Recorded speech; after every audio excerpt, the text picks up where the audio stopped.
आज हम बात करेंगे अष्टावक्र गीता के कुछ संदेशों की, जो मनुष्य के लिए बहुत आवश्यक है, इस संसार में जीवन जीने के लिए बहुत आवश्यक है।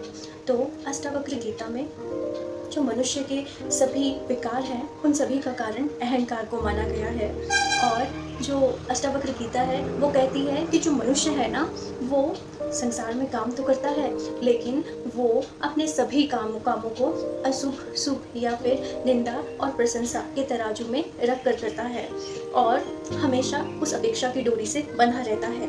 और अपेक्षाएं व्यक्ति को दुख की तरफ ले जाती हैं। वो बोलते हैं कि एक अच्छे और बुरे व्यक्ति की पहचान करने का जो मूल माध्यम है वो है उसके अंदर विभिन्न गुणों को देखना। जैसे कि एक अज्ञानी के अंदर अपेक्षाएं, अहंकार और वासना जैसे भाव बहुत अधिक मात्रा में मिलेंगे।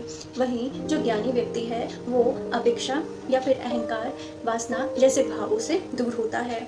अब यहाँ पर मोक्ष का असली मतलब बताते हुए अष्टावक्र गीता कहती है कि इस शरीर से मुक्ति या फिर कार्यों को बिल्कुल ही त्याग देना ये मोक्ष नहीं है, बल्कि मोक्ष का भाव व्यक्ति तब ग्रहण करता है जब वो इन सांसारिक कामों को करते हुए भी इससे बिल्कुल ही डिटैच हो, अर्थात उसे फल की कोई अपेक्षा ना हो।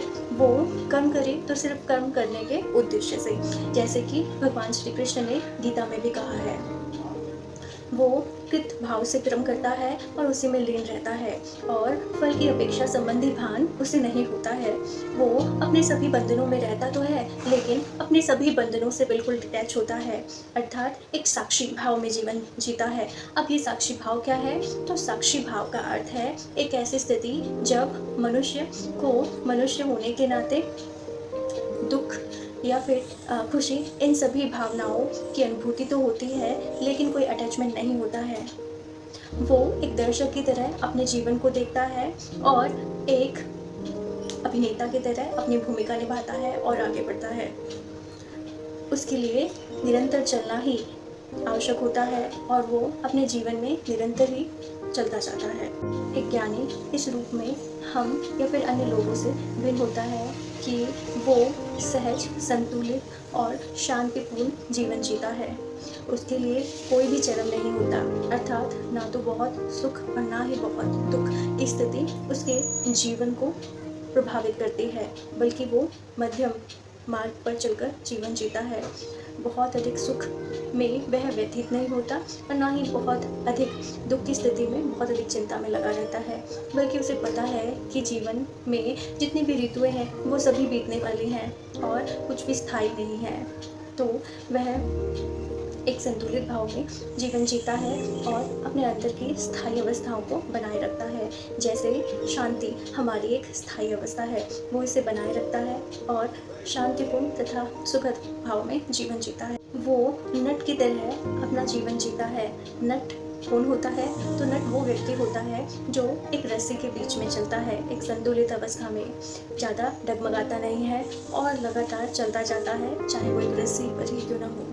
तो वो इस तरह अपने जीवन को संतुलित बनाए रखता है, या फिर जीवन में वो संतुलन बनाए रखता है, क्योंकि वो संतुलन भी उसी रस्सी की तरह है कि बहुत मुश्किल है, लेकिन जिसको बनाना आ जाए फिर वो एक लंबी दूरी भी एक रस्सी पर चल सकता है।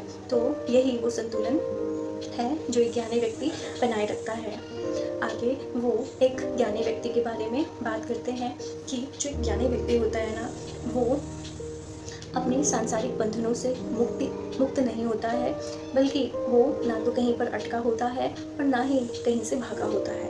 अर्थात वो कोई सन्यासी हो यह आवश्यक नहीं है, बल्कि वो भी गृहस्थ जीवन जीते हुए अपने सभी कार्यों को करता है, लेकिन एक डिटैचमेंट की फीलिंग के साथ। और जब हम इस भाव में रहना सीख जाते हैं तो हमारे लिए जो जीवन है वो बहुत आसान हो जाता है, क्योंकि हम उन उलझनों से दूर एक स्थायी शांति में होते हैं। हम मन की सभी चेष्टाओं से दूर होते हैं और एक स्थायी शांति एवं संतुलन की अवस्था में होते हैं, जहाँ पर हमें जीवन की कोई परिस्थिति हिला नहीं पाती। हम ना तो किसी पंडित के ढांचे में बंधे होते हैं और ना ही दुनिया भर के आडंबरों में बंधे रहते हैं, बल्कि इन सब से हम अगर एक परम आत्मा अर्थात परमात्मा को पूजते भी हैं, उसकी भक्ति भी करते हैं, तो वो अपने आप को साक्षी रखकर, ना कि किसी अन्य व्यक्ति या वस्तु को, हमारे लिए जो हमारा ज्ञान है वही परमात्मा तक जाने की कुंजी हो जाता है।